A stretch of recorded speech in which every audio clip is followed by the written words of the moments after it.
6 KG 665 গ্রাম গাঁজাসহ দুইজনকে গ্রেপ্তার করল বৈষ্ণবনগর থানার পুলিশ নতুন 17 মাইল এলাকা থেকে। পুলিশ সূত্রে জানা গেছে, বৈষ্ণবনগর থানার পুলিশ গোপন সূত্রে খবর পেয়ে বৃহস্পতিবার রাতে বৈষ্ণবনগর থানার নতুন 17 মাইল এলাকায় হানা দেয়।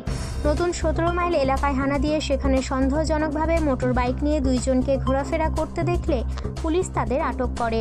তাদের সঙ্গে থাকা ব্যাগের তল্লাশি চালিয়ে উদ্ধার হয় 6 কেজি 665 গ্রাম গাঁজা।